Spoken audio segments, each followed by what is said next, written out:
Hi, everybody, and welcome to another exciting episode of Radiorama. And today we have something a little more unusual, but if you've watched my channel, you know that I kind of dig uncommon to the US type radios, and this is certainly not common. It was never sold here as a brand. It is a Siare brand set, and I looked up this company. This is a model 456A, by the way, and I'm wondering if they had another one called a 123B or something. It's made 1938, sold as a 1937 model. The people that donated it to our museum said that, I can't remember if it was a father or a grandfather who immigrated to the U.S. from there and brought this Italian radio with them. I'm not sure when they immigrated, but it's interesting in that when I looked up this brand on Radio Museum, it was mentioned that it was Siare/Crosley for a while. Crosley is in maybe the American corporation, but style-wise it doesn't look anything like what Crosley made. But what is at least American from a electrical perspective, it's very much an American style or American type of layout here. We've got all American tube types, so it's 5Y3, 6L6, 6Q7, 6A7, and I can't remember what the other one is, but it's a very conventional tube layout. Here is some more information that I can't read. I'm assuming cambio tension de linea. It probably means like something about the power line cord. And this might be a way to change the voltage. I was told that Italy at this time period was operating on 110 volts. I don't know anything about historical power, but here's the plug. Certainly looks like a 220 volt European plug, but it would make sense that if it was 110 volts. But I've never worked on this brand before, and certainly not on a lot of Italian sets, so I could be blowing smoke out of my rear. I already took the back off. It does have a back, and I'm not going to plug it in. You have anything that this old, and there is probably a 90% chance that the electrolytics are completely gone. And you can see this weird box here. It's kind of oozing stuff. I think that's an electrolytic. So I did print out a schematic, and it doesn't look that different from a lot of the other US sets I've worked on. So I'm hoping this will be kind of straightforward. And the other nice thing about it having all American tube types is sometimes we'll get European sets and they'll have these tubes that were never available in the US and cost a fortune to ship over here. But these, I hope they're all good because they've got this Italian writing and everything. I'm hoping they're all fine. But if not, again, I can just hop, skip, and jump down to the museum or dig through my stash for a replacement. It looks like they didn't make it easy for the repairman to repair this because you've got this sort of short cord going to the speaker and there's no plug. So I'm probably going to have to remove both of those, which is real fun. But we'll take the chassis out first, and let me go get the schematic. Here's the schematic, and it is pretty much the equivalent of an All-American 5 with a transformer. 6A8, 6K7, 6Q7, 6L6G, and 5Y3 for the rectifier. And there's the across the line cap. There's the transformer. Here's the two electrolytics. That's probably in that box. And it says 8 microfarad, 8 microfarad. And then there's 3 more. 4 microfarad, 8 microfarad, 10 microfarad. Looks like everything is, looks like eventually it's chassis ground for B+. Everything is pretty neatly laid out here. I don't see anything out of the question or out of anything that unusual. But I'm glad I have this just in case I get stuck. But you could look at any number of US sets and it would look very similar to this. It's fascinating to me that the Europeans would often make their tubes into the one on the schematic. They'd make them in sort of like this oblong shape, but it works. Actually, it's easier to read them because you can see all the little components. You've got the plates and the grids and the filament and all that other stuff. So that makes sense. All right, I'll quit yakking and get this out of the case. Well, here's the guts, including the speaker, which has a little rip. That's fine. So let's take a look. It's hard to do one-handed. Really need to get a better camera set up. How can I set this without damaging it? All right, let's just lift it up temporarily. What do we got going on here? Wow.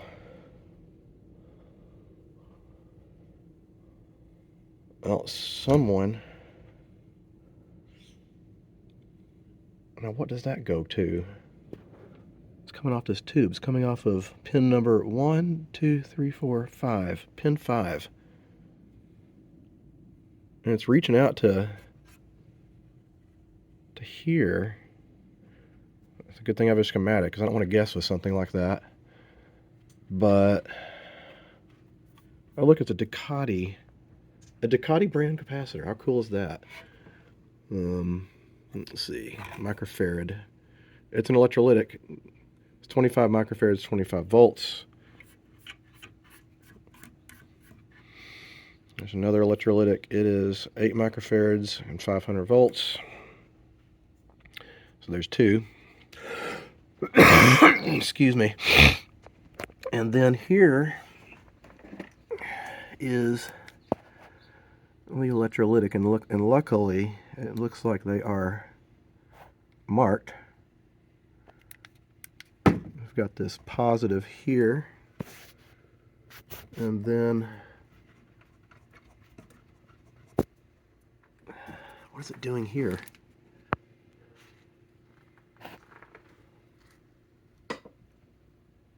This is strange. Okay, we've got this going to chassis ground, so I'm assuming that's negative. And this positive joins up with this other side here. Alright, I'm going to have to look at the schematic. This is not making sense to me right now. The first thing I wanted to figure out was what did this go to? So I looked at it and it was coming off of one of the grids of 6L6. And that comes around through here. And we've got a, I think this is the volume control, and then we've got a 5,000 picofarad here and a 100 picofarad capacitor there. And you can see it makes sense because here it would just attach there, and there's our, probably that's the, that capacitor, the tiny little, what does it say here? 100 picofarads probably. And then, so that would make sense. There wouldn't be much voltage on that grid. There's another electrolytic here that I didn't see before. And I'm thinking that someone came in here and replaced it at some point. I think that is a newer replacement. So I will need to replace the electrolytics before I do anything because I don't want to bring this up and blow the power transformer. You can easily do that if your electrolytics are shorted. Well, I looked at this a little more closely, and what it boils down to is that the bottoms here is all of our chassis ground negatives. Looks like someone snipped the ground on this capacitor. That's out of circuit, hence that's why they replaced that. So I think I have the bare minimum that I need to know just to get some things started here. Okay, so I feel like that somehow, I don't know, when I'm tired, I'm sick too, so like my mind is not working correctly today. But anyway, I had a time like just looking at the schematic and making heads and tails of what went where. And so I didn't trust it, so I brought it up a little on my Variac and I started measuring voltages, and it seems like the voltages look good, so I don't think I'm going to blow anything up. And I'm wondering if it's set to 220, because I've got my meter on AC 120, it's at 60% or 60 volts, and I'm not picking up much in voltages on the electrolytics, maybe just 10 to 15 volts. And that pilot light looks, I don't know. Okay, I'm going to bring it up a little more slowly. I'm going to watch how much it draws.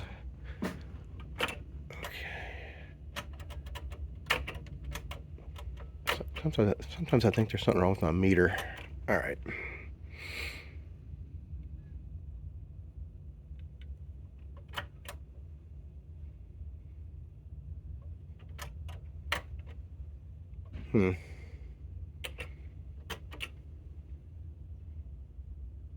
All right.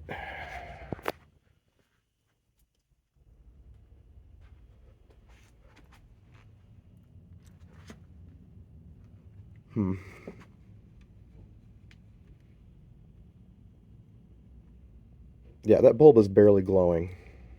That's at almost 100 volts.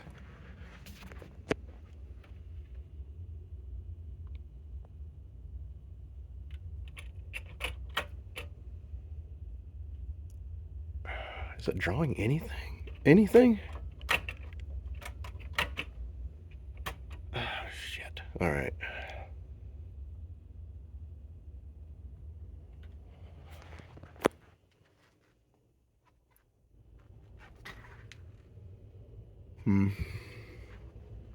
All right, I'm going to check the back to see what voltage it's set on. I thought it was used when it came back to this country, but maybe I'm wrong.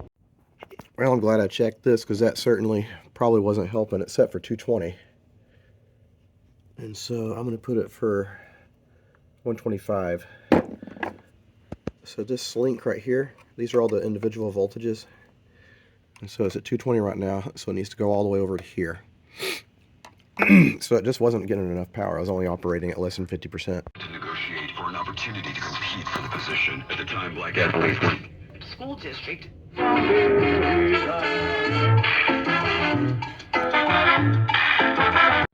All right, good news. It now works. I just had it on just a minute ago.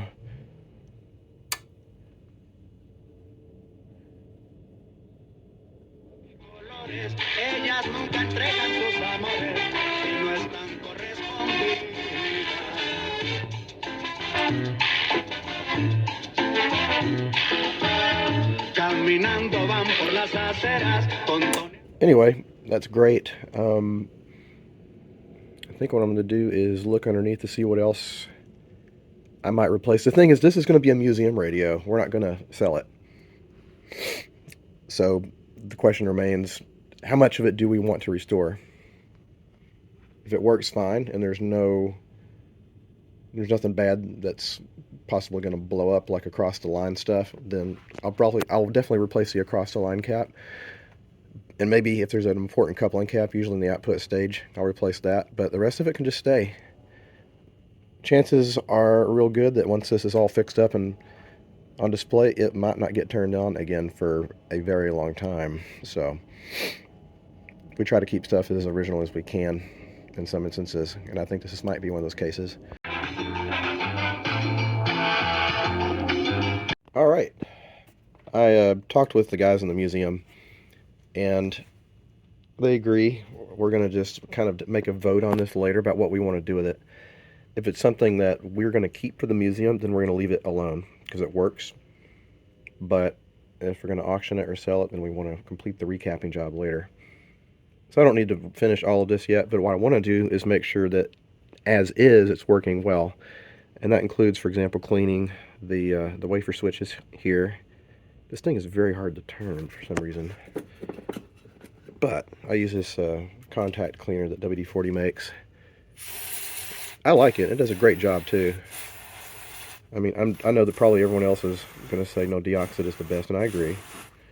But it's also really expensive, and I go through a lot of radios.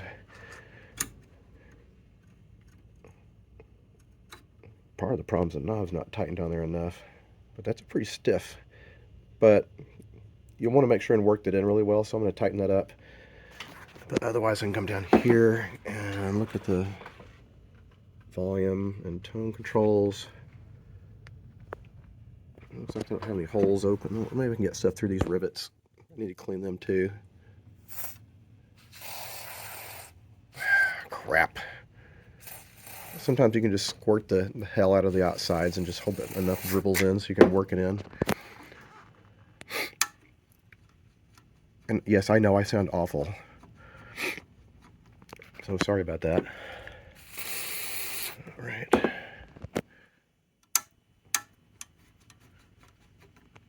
And this guy.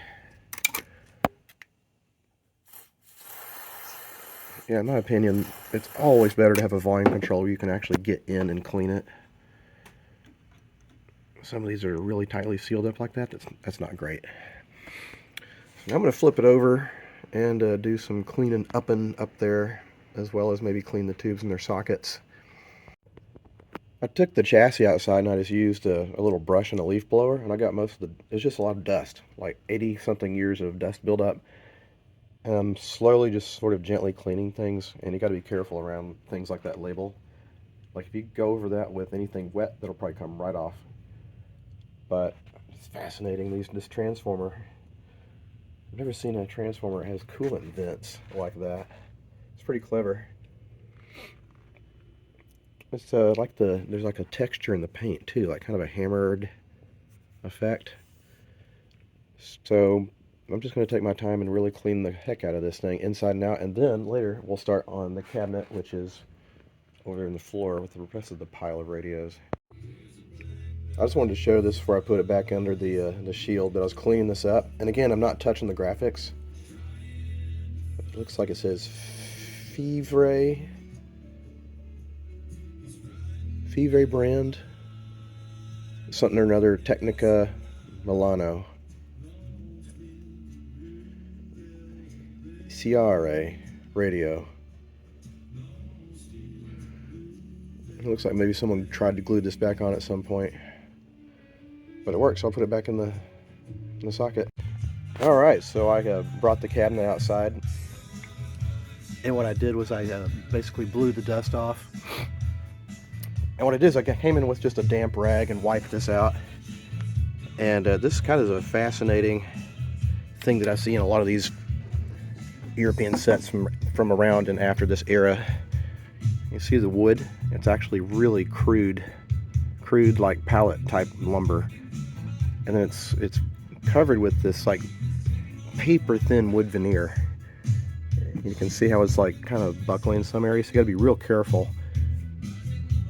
Some of this is coming up loose, so I'm gonna carefully clean this, but I'm not going to use any water on it whatsoever. Okay, the first thing I'm going to do is I'm going to go over it lightly with a kind of a neutral oil. Basically, it's Old English. And I'm going to wipe it in with this paper towel here. And this is just temporary. It's just going to help me clean this up a little bit.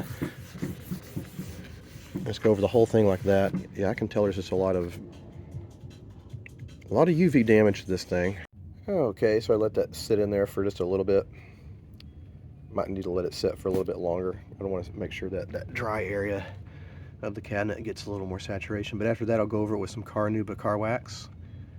Again, no cleaners, just gently remove dirt and stuff. Here is the cabinet.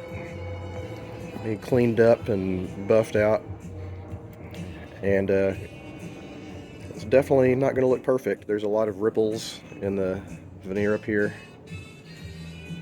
A lot of weird discoloration. It seems like the finish on this must have been hand applied, because it looks like there's brush strokes in the paint and the varnish, so I wouldn't be surprised.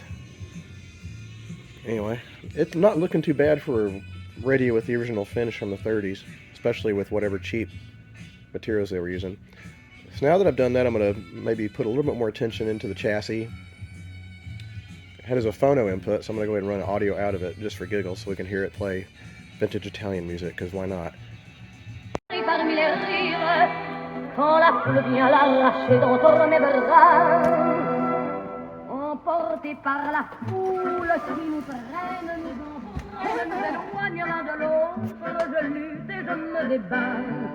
Mais le son de ma voix s'étouffe dans le... Non ce la samme chiù manca panura tu desideriete, ma fa paura, campa con te, sempre con te, ma non morire,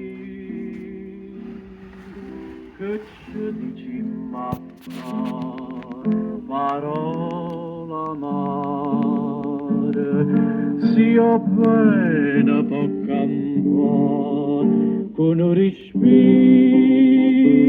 si smania pure tu, per chi sta amore, tenimmoci così, anima e cuore.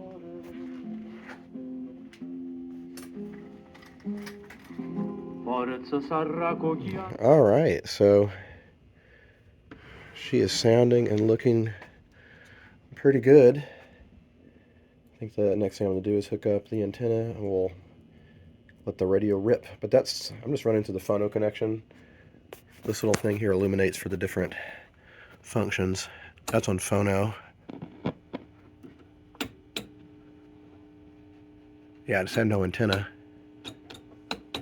So let me get an antenna attached. Things people love. All right, when it comes to getting life insurance for your family, but ask yourself, 3 hours? So pretty successful, I'd say. It's like a drive-in theater with a view. Lack of sleep. I'll give you just the facts of market and the news events driving Wall Street. No noise, no BS, just the facts. Find out more at philsgang.com. Phil's Gang. I'm talking to you, baby. I miss you. Anybody?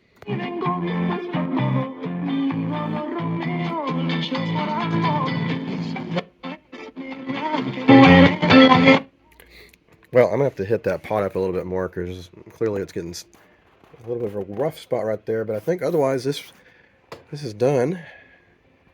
And I kind of enjoyed working on this. You just think about what this thing's been through